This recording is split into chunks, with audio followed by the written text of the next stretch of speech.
Hello everyone. In this lesson, we will send real email messages using Brevo service. So, we'll need a Brevo API key.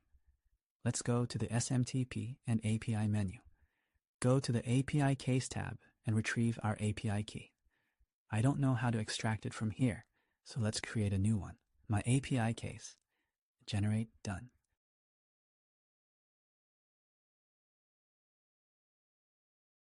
And now we've got our API key. Let's save it. The old one can be deleted if you don't need it.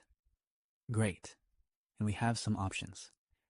We can send our messages directly via the API by sending HTTP requests to their server, or we can use their SDK. An SDK is usually just a wrapper around an API in your programming language. Here they offer an API for Node.js. That means you can install this package and write this monstrosity to make a request. In general, as practice shows, all these email and SMS delivery services write horrendous SDKs. It could be that you initially managed to connect and send something, but then you try to complicate your request and find out they forgot to include some parameters in their SDK. Using their SDK is a pure agony. That's one reason we'll be sending requests directly. Secondly, you might connect to a service and later find that it doesn't suit your needs. It will start to malfunction or something like that, and you will need to move to another service.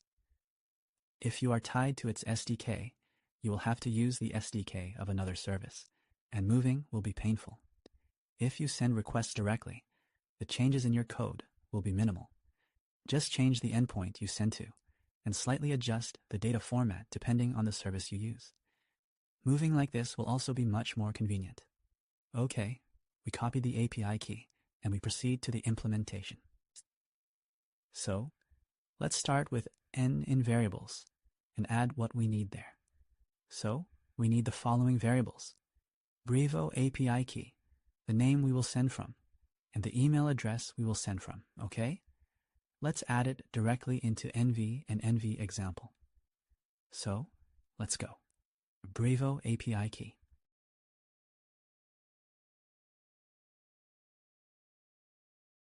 Yeah, good.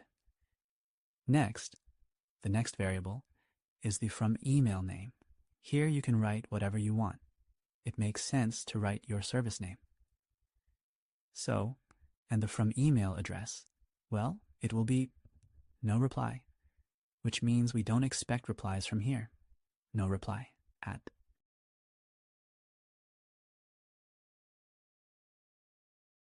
IDNIC info.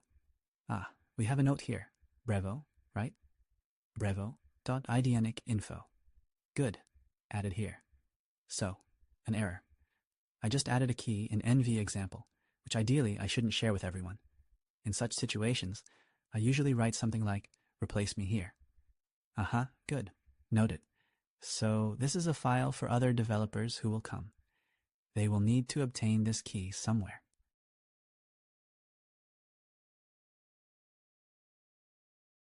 We won't push it to the repository.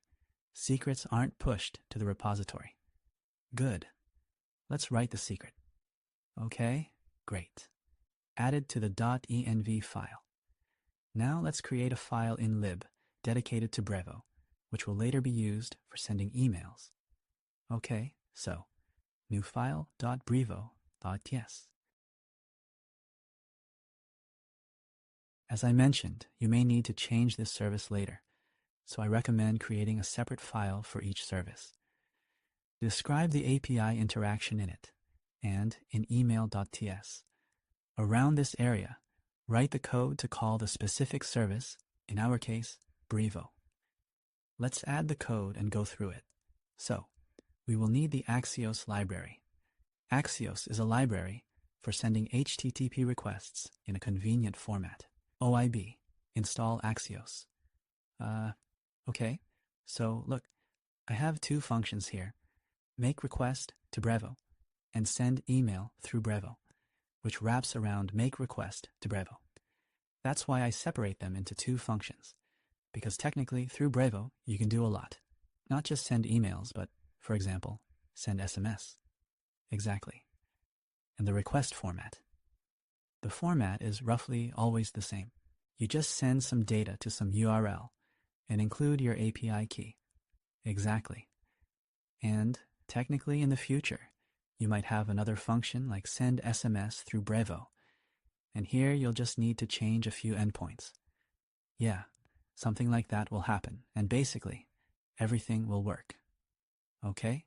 So why do we have two functions explained? Now let's analyze these functions. Let's start with this one. It takes a path, which is the API path in Brevo. It accepts data. Data is some information that will be sent to this endpoint. All right?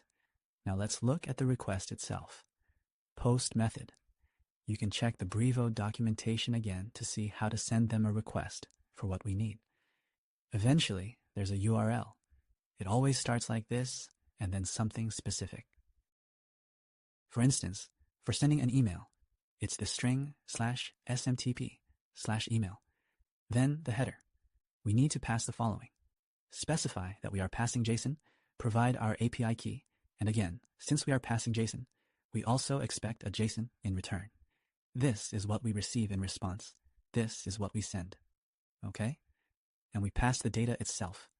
The response returns us an Axios response. It contains a lot of information. So, therefore, I return an object with two parameters. Original response, which is just what Axios returned, and logable response, which we'll need later for nice logging. And for this, I need to extract only the status text, and data fields from the original response. Here we'll have some standardized message. All right, this is a simple function. So, it just sends something to Brevo by specifying the API key with the given data. To send an email through Brevo, I call this function and pass into it the path, SMTP, email, as well as the date, which is again taken from the documentation. Subject, meaning message. 2. Here I will pass the email, and in Brevo, expect to see it in this format. In square brackets, email 2. Well, email, and here the email itself. That's all. And then the HTML email I pass here. We also need to pass the sender. Well, we stored the sender in variables. It is passed in this format. This entire format is taken, I repeat, directly from the Brevo documentation. Great. We've added this. Now let's use our function to send an email through Brevo in the email sending file. All right? We've generated the HTML and are appending the following line to send the email. All right? We take this function, to. This was our email. The HTML is our content. Subject is our subject. And now that we have a liable response, we can display it here. Okay? So we leave the subject and now we remove it. Let it be gone.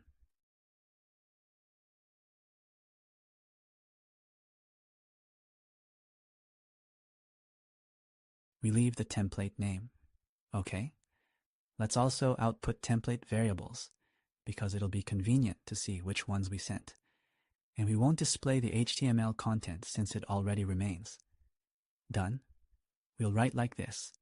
Response, and here, liable response. Good. Spaces might be unnecessary here. All right? So now let's test this function. Now, theoretically, we should already be sending real emails. All right? Let's make sure our back end and front end are working.